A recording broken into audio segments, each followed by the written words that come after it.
حسد کا معنی یہ ہے کہ آپ اللہ کی تقسیم پر اعتراض کر رہے ہیں. آپ کا کہنا یہ ہے کہ یا اللہ یہ تقسیم ٹھیک نہیں ہوئی، معاذ اللہ یہ ادھر چلا گیا، یہ تو ادھر آنے والی چیز تھی.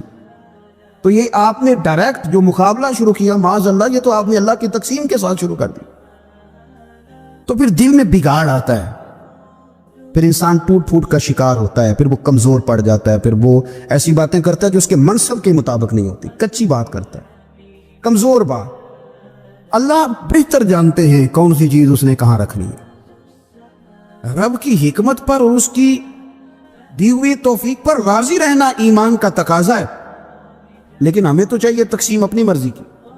ادھر کیوں چلا گیا، ادھر آنا چاہیے تھا. بھئی آپ کو یہ کس نے حق دیا ہے؟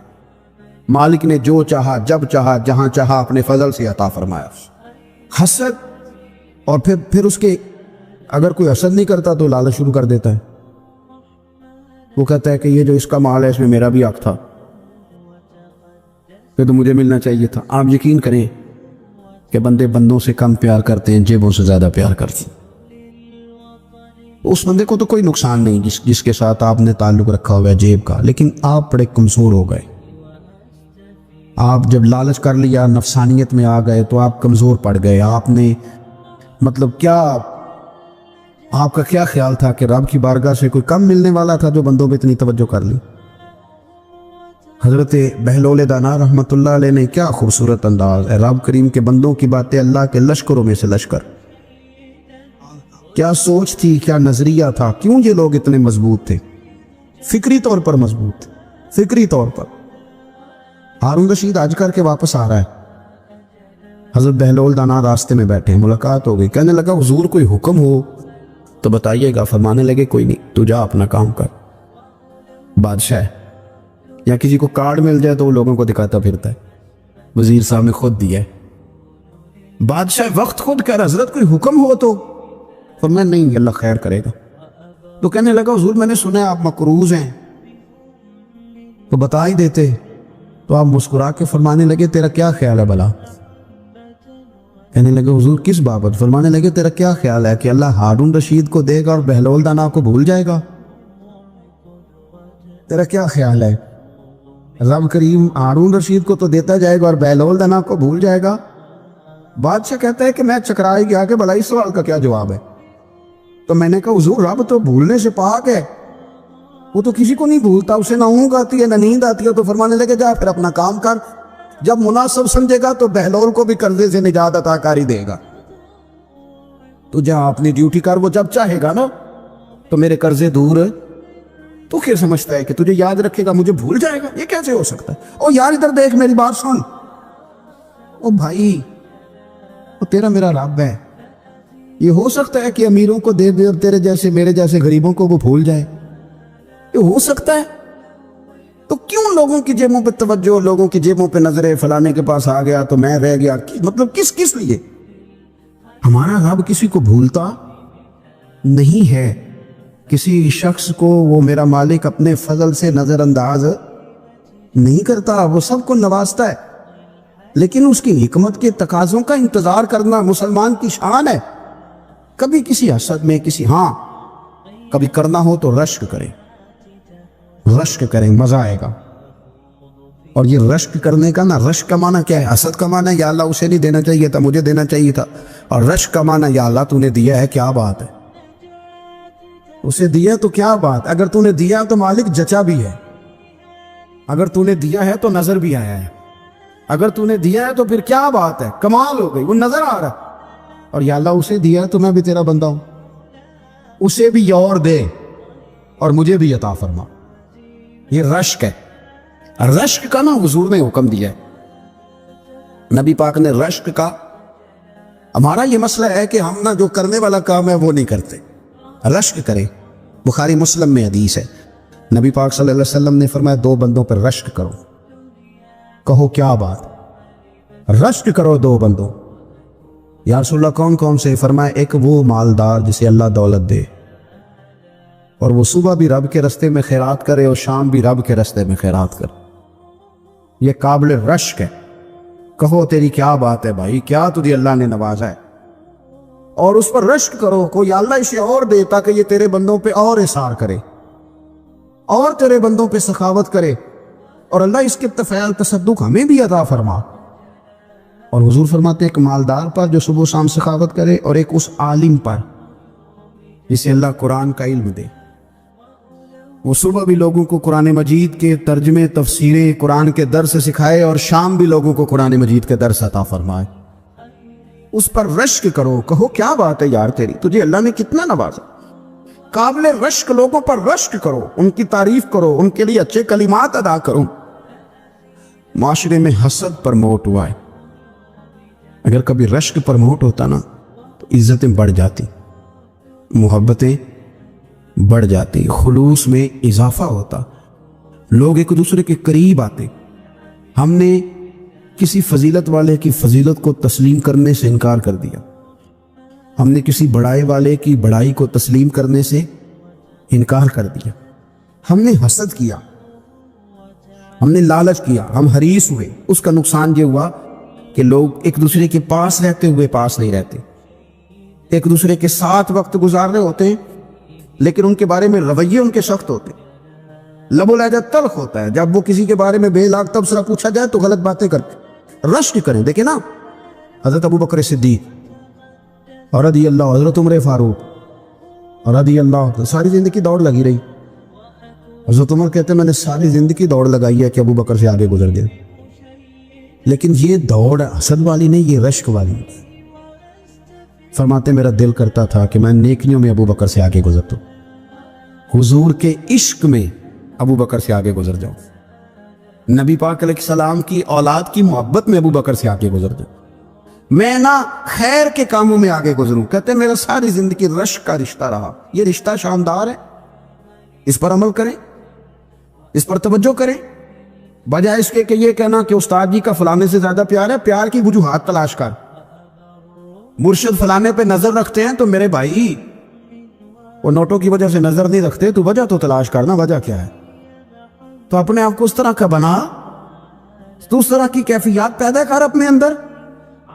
ہم کیا کرتے ہیں کہ رشک کرنے کی بجائے حسد کرتے ہیں۔ حسد نہیں کریں، اپنے آپ کو سنواریں، وہ رشک کی وجہ سے آپ سنوار سکتے ہیں۔ نبی پاک علیہ السلام کی پیاری زوجہ ام المومنین سیدہ عائشہ صدیقہ، بڑی شان ہے اس خاتون، بڑی عظمت ہے ان راہوں کے صدقے جن رستوں سے سیدہ پاک کی سواریاں گزرا کرتی۔ کیا درجہ اللہ نے دیا ہے سیدہ عائشہ صدیقہ کو۔ کہتی ہیں حضور کا وصال میری گود میں ہوا ہے، اور مولا علی شیر خدا فرماتے ہیں میں نے حضور کو سب سے زیادہ عائشہ صدیقہ سے پیار کرتے ہوئے دیکھا، اور عائشہ صدیقہ رضی اللہ تعالیٰ عنہ فرماتی ہیں میں نے حضور کو سب سے زیادہ فاطمہ الزہرا سے پیار کرتے تھے۔ یہ الگ ماحول ہے ان کا آپس میں۔ تو حضرت عائشہ صدیقہ اتنا بڑا مقام، لیکن وہ فرماتی ہے میں نے ساری زندگی سیدہ خدیجہ الکبریٰ پہ رشک کیا۔ میں نے کہا کیا بات تھی اس خاتون کی جو وصال کر گئیں، لیکن شاید کو دن خالی جاتا ہو کہ مدینے والے ان کی وفاؤں کا ذکر نہ کریں، شاید کوئی خالی دن جاتا۔ کہتی ہے میں نے اتنا قابل رشک ماحول نہیں دیکھا۔ ایک دن حضور گھر میں گوشت لائے اور مجھ سے فرمایا عائشہ گوشت پکاؤ، تو میں اسے صاف کرنے لگی تو حضور فرمانے لگے شوربہ ذرا زیادہ کرنا۔ میں نے عرض کی حضور کیا کچھ مہمان آئیں گے گھر میں؟ تو فرمایا نہیں عائشہ، مدینہ منورہ میں نا مجھے پتہ چلا ہے خدیجہ الکبریٰ کی کچھ سہیلیاں آئی ہیں، تو شوربہ بنا، میں انہیں پہنچاؤں گا، خدیجہ کی سہیلیوں کو شوربہ زیادہ پکا ذرا۔ حضرت عائشہ صدیقہ کہتی ہے میں نے بڑے نرم لب و لہجے میں، بڑی بنا سوار کے، مسجع مکفّع چن کے جملے بات کی۔ میں نے عرض کی حضور سنا ہے وہ آپ سے 15 سال عمر میں بڑی تھی، نکاح بھی پہلے ہو چکا تھا، اور بتاتے ہیں لوگ کہ بظاہر کوئی حسن و جمال بھی اس ماحول کا نہیں تھا۔ حضور اللہ نے آپ کو جوان اور خوبصورت بیویاں دی ہیں، پر میں جب بھی سنتی ہوں جناب خدیجہ کا ذکر ہی سنتی ہوں۔ میں نے رشک کے انداز میں کہا، کہتی میں بات کہہ کے خاموش ہو گئی۔ اب جب میں نے نظر اٹھا کے دیکھا تو حضور کی آنکھوں میں آنسو، نبی پاک صلی اللہ علیہ وسلم کا یہ انداز دیکھا تو میں نے کہا حضور میں رب رسول کی بارگاہ میں توبہ کرتے، اب تو رو دیے۔ تو حضور فرمانے لگے عائشہ یہاں جو بھی آیا ہے نا وہ سکھوں اور آسانیوں کے دنوں میں آیا، اور خدیجہ میری ان دنوں کی ساتھی تھی جو میرے تکلیف کے دن تھے، میری آزمائشوں کی, میری پریشانیوں کی میری ساتھی تھی. جب لوگ مجھے تکلیف دیتے تھے میں گھر جاتا تھا تو مجھے کہتی تھی حضور آپ تو صلہ رحمی کرتے ہیں, غریبوں کا بوجھ اٹھاتے ہیں, آپ تو لوگوں کے ساتھ محبت سے پیش آتے ہیں, حضور آپ پریشان نہ ہو, آپ کا رب آپ کو ہمیشہ عزت ہی عطا فرمائے گا. فرمایا وہ میری تکلیفوں کی اسے کیسے, میرے بھائی رشک کیا لوگوں نے ایک دوسرے پر, حسد نہیں کیا. ہم تو نہ جی اپنی مرضی کے فیصلے کرتے کرتے پیچھے رہ گئے. اس سال میرے گاؤں کے میلے کی بھیڑ میں جو گم ہوا وہ ایک بھکارن کا لال تھا. اس غریب کو تلاش تھی متاع خلوص کی, اور مخلوق چپ رہی کہ یہ مشکل سوال تھا. یار کوئی شخص ایسا بچا ہی نہیں جس سے لوگ امید کریں, توقع کریں کہ مجھے یہ اپنا کندھا دے گا, میں سر رکھ کے رو لوں گا. کوئی ایک ایسا شخص ملا ہی نہیں جس کے بارے میں لوگ کہیں کہ بڑا مخلص ہے یار. اتنی بڑی میرے محبوب کی امت, ہر حکومت غلط, ہر شخص غلط, ہر بندہ برا, ہر جماعت بری. اللہ کی رضا کے لیے کچھ لوگوں کے لیے فروغ محبت کا بھی فریضہ سر انجام دے. کیسے لوگوں کو یہ بات سمجھائی جائے؟ حضرت ابو ادریس خولانی رضی اللہ تعالیٰ عنہ تابعی ہیں. حافظ منذری نے ترغیب و ترہیب میں لکھا ہے, فرماتے ہیں کہ حضرت ابو ادریس خولانی کہ میں دمشق کی جامع مسجد میں گیا تو میں نے ایک چمکدار چہرے والا, سیاہ داڑھی والا, چمکتے دانتوں والا خوبصورت نوجوان نبی پاک کی حدیثیں بیان کرتا دیکھا. اس کے چاروں جانب حضور کے غلام بیٹھے تھے. میں نے ایک شخص سے کہا یار بڑا حسین چہرہ ہے, بڑا ہی خوبصورت انداز ہے, کون ہے بندہ؟ انہوں نے کہا آپ نہیں جانتے, یہ صحابی رسول حضرت معاذ ابن جبل ہے رضی اللہ تعالی عنہ. حضرت معاذ ابن جبل کا انتقال بھی کوئی 40 سال کی عمر سے پہلے ہو گیا تھا, لیکن ان پر حضور کا اعتماد اتنا تھا کہ حضور نے اپنی حیات ظاہرہ میں گورنر بنایا انہیں. سونے چمکدار دانت, حدیثیں بیان کر رہے. حضرت ابو ادریس خولانی رضی اللہ تعالیٰ عنہ کہتے ہیں رش بڑا تھا. میرے دل میں خواہش ہوئی کہ آج تو لوگ زیادہ ہیں, کل آؤں گا ملاقات کروں گا. کہتے ہیں اگلے دن میں اپنی طرف سے سب سے پہلے گیا, پر حضرت معاذ ابن جبل تو مجھ سے پہلے مسجد میں موجود تھے اور وہ نفل پڑھ رہے تھے, اللہ اللہ کر رہے تھے. تو میں نے ان کے ساتھ سلام لی. فرمانے لگے کیسے آئے ہو؟ تو میں نے کہا حضور کل آپ کو دیکھا ہے, آپ کی باتیں سنی ہیں, تو گویا آپ کا تو چہرہ ساری رات میری آنکھوں کے سامنے رہا, تو میں تو سویرے زیارت کی غرض سے حاضر ہوا ہوں. اللہ کی رضا کے لیے مجھے آپ اچھے لگے, اللہ کی رضا کے لیے. کوئی بندہ ایسا بھی تو ہو نا, کوئی غریب, کوئی مسکین, کوئی عالم, کوئی صوفی, کوئی درویش, کوئی ذاتی تعلق نہ ہو. تعلق کیا ہو؟ اللہ کے لیے. آپ مجھے اچھے لگے. حضرت سیدنا معاذ ابن جبل فرمانے لگے واقعی ایسا ہی ہے؟ عرض کی حضور بالکل ایسا ہی ہے. تو فرماتے میں نے چادر لی ہوئی تھی, حضرت معاذ ابن جبل نے میری چادر کو پکڑ کے کھینچا. فرمایا پکی بات کر یار. میں نے کہا حضور پکی کر رہا ہوں. تو فرمانے لگے سن, پھر میں نے نبی کریم سے سنا ہے, رسول کریم علیہ السلام نے فرمایا جو دو بندے رب کی رضا کے لیے پیار کرتے آپس میں, اللہ ان دونوں سے محبت فرماتا ہے. سن پھر اس کو یاد رکھنا, اللہ ان دونوں سے محبت کرتا ہے. حضرت ابو ادریس خولانی سے کوئی پوچھتا تھا نا کہ دنیا میں جانا ہے تو سرمایہ کیا ہے, تو فرماتے تھے یہ جو میں نے چادر لی ہوئی ہے نا, اس چادر کے اندر میرا وجود ہے, اور وجود کے اندر میرا دل ہے, اور دل کے اندر میں نے حضرت معاذ ابن جبل کو رکھا ہوا ہے. میں نے وہاں ان کا ٹھکانہ بنایا ہوا ہے, وہاں ان کا ٹھکانہ ہے. یہ دور نکتہ چی ہے, کہیں چھپ کے بیٹھ جا, اور جس دل میں تو مکی ہے وہیں چھپ کے بیٹھ جا. اقبال کہتے ہیں جس دل میں تو مکی ہے وہیں چھپ کے بیٹھ جا. دوستو رسول اللہ صلی اللہ علیہ وسلم کے غلاموں نے مالک کی رضا کے لیے لوگوں سے پیار, فروغ محبت میں کردار ادا کی, اور بہترین کردار. آپ اپنی زندگی میں کچھ چیزیں ایسی بنائیں جن میں فقط اللہ کی رضا کے لیے محبت, خالق کی رضا کے لیے پیار, خالق کی رضا. آپ یقین کریں اگر تھوڑا تھوڑا کر کے ہم اس محبت کو فروغ دیں نا اپنے دلوں میں, تو بہت سارے بادل چھٹیں گے. ہم نے نا وہ تیزی سے دولت کو, لالچ کو, میں اکثر کہتا ہوں کہ میاں بیوی کا جو رشتہ ہوتا ہے نا, اس کو اللہ پاک نے نا قرآن پاک میں اپنی نشانیوں میں سے ایک نشانی قرار دیا. ان دونوں کی وجہ سے گھر چلنا ہے، بچوں کی پرورش ہونی ہے، نظام زندگی۔ آپ گھر سکون کے لیے جاتے ہیں، اطمینان کے لیے۔ آپ اپنے گھر کے اندر جیسے بھی ہوں، آپ کہتے ہیں یہاں مجھے کوئی پریشانی، یہ میرا اپنا بیڈ ہے، اپنا بستر ہے۔ لیکن اگر اسی رشتے میں جب آپ بیج بوئیں تو سب سے پہلے دولت کا بوئیں۔ اگر لڑکے والے یہ لالچ کرتے ہیں نا، لڑکی کیا لے کے آئے گی، تو لڑکی والوں کا بھی لالچ ہوتا ہے کہ لڑکا کماتا کیا ہے۔ ان کو بھی پتا ہوتا ہے کہ کتنے پیسے لاتا ہے، کیا کمائی ہے، کتنا کو جھاڑو پھیر لیتا ہے۔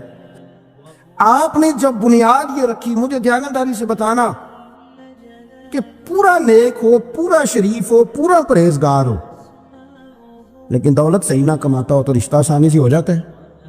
وہ بس سارا کچھ ٹھیک ہے، صرف کمائی تھوڑی سی کم ہے، وہ مشکل سے گزارا ہوگا، وہ کہتے ہیں نہیں جی نہیں، بھوکے تو نہیں نہ مرنا۔ کیوں؟ ہم نے اس کے اندر جب دولت کو شامل کر لیا، آ گئی دولت، تب جس رشتے کی بنیادی دولت پہ ہوگی وہاں آپ وفا تلاش کریں گے، وہاں ہم خلوص تلاش کریں گے، وہاں ہم للہیت تلاش کریں گے۔ اللہ کرے ہو جائے، لیکن ہمارے مائنڈ سیٹ میں یہ بات ہوتی ہے کہ یہ جو معاملہ ہے یہ گڑبڑ ہے۔ اگر رضا الہی مقصود ہو، اگر اللہ کی رضا مقصود ہو، حضرت فاطمہ بنت قیس ایک صحابیہ تھی، انہیں طلاق ہو گئی، ان کے لیے دو رشتے آئے، ایک حضرت عبد الرحمن ابن عوف کا مالدار ترین آدمی تھے، اور ایک حضور کے غلام تھے، وہ بڑے غریب تھے، مسکین تھے۔ ان کے والدین کی خواہش تھی کہ عبد الرحمن ابن عوف سے شادی ہو جائے، وہ بھی تو بڑے نیک ہیں، پارسا ہیں، عشرہ مبشرہ ہیں۔ حضرت فاطمہ بنت قیس نے کسی بندے کی ڈیوٹی لگائی، کہنے لگی پتہ کرو نبی پاک کی رضا کیا ہے، حضور کی رضا کدھر ہے؟ تو پتہ چلا حضور کی خواہش غریب کی طرف ہے۔ تو وہ خاتون اپنے ماں باپ کو کہنے لگی میرا نا اس غریب سے رشتہ کرا دو۔ انہوں نے کہا پتر، بیٹیوں کے بارے میں ماں باپ بڑے احساس ہوتے ہیں، ہم چاہتے ہیں کہ عبد الرحمن ابن عوف مالدار ہے تو وہ بھی تو نیک ہے نا، حضور نے دنیا میں جنت کی بشارت دی، اور ان کا بڑا اعزاز ہے، حضور نے ان کے پیچھے نماز پڑھی، بڑا مرتبہ بڑا مقام والا صحابی ہے، وہ تو غریب آدمی ہے، اور پھر حضور نے حکم تو نہیں نہ دیا، خواہش کا اظہار کیا ہے۔ اس بی بی کے جملے بڑے شاندار ہیں، کہنے لگی آپ مجھے اللہ کی رضا کے لیے نا میرے نبی کے حوالے کر دیں، مجھے امید ہے اللہ رسول مجھے کبھی ضائع نہیں فرمائیں گے، مجھے حوالے کرے رسول کائنات۔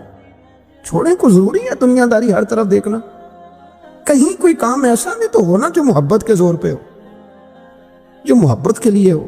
کوئی ہمارے پاس بڑے سارے لوگ آتے ہیں، بڑے سارے لوگ آتے ہیں، اور ہم اس قابل بھی نہیں جتنے لوگ آ جاتے ہیں، میں صحیح کہہ رہا ہوں، بالکل کوئی حیثیت نہیں، 1% بھی۔ جب پلٹ کے دیکھتے ہیں تو شرم آتی ہے کہ یار اتنی دور سے بندہ چل کے آ گیا، اس کو کیسے سمجھائیں، کس طرح کر کے۔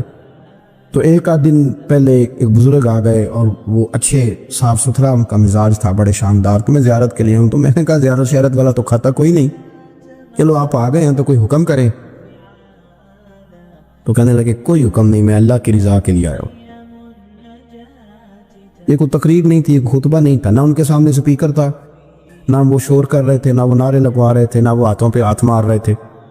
اس بندے نے کہا اللہ کی رضا کے لیے آؤں، تو وہ بھی رو پڑے تو میں بھی رو پڑا، ختم ہو گئی بات۔ اب بات کو سمجھیں، یہ اتنا تگڑا رشتہ ہے نا یار، کسی رشتے کے بیچ برادری ہوتی ہے، کسی رشتے کے بیچ خاندان ہوتا ہے، کسی رشتے کے بیچ قبیلہ ہوتا ہے، کسی رشتے کے بیچ رنگ نسل ہوتی، وہ کتنا تگڑا رشتہ ہے کہ دو بندوں کا رشتہ ہو، ایک بیچ میں خدا ہو، دوسرے محمد مصطفیٰ ہو۔ آپ کتنا اسے مضبوط رشتہ سمجھیں گے جس کے بیچ اللہ رسول، اتنا تگڑا رشتہ، اتنا مضبوط تعلق، اتنی وسعت اس کے اندر، اللہ کی رضا کے لیے۔ حضرت موسیٰ کلیم اللہ علی نبینا علیہ الصلوۃ والسلام سے رب کریم نے فرمایا، کہا اے موسیٰ میری رضا کے لیے بھی کوئی کام کیا ہے؟ حضرت موسیٰ علیہ السلام نے عرض کی یا اللہ میں نے تبلیغ کی، تو فرمایا وہ تو آپ کی ذمہ داری تھی۔ امام غزالی نے روایت لکھی ہے، اے اللہ میں نے آپ کے تمام احکامات پہ عمل کیا، موسیٰ وہ تو آپ نے کمال کیا، اللہ کے پیغمبر ہیں، تو میری رضا کے لیے، تو یا اللہ تیری رضا کے لیے کیا ہے؟ تو رب کریم نے فرمایا کسی بندے سے صرف اس لیے پیار کیا ہے کہ وہ اللہ کا بندہ ہے، فقط اس لیے پیار کیا ہو کہ وہ اللہ کا بندہ ہے، فقط اس لیے۔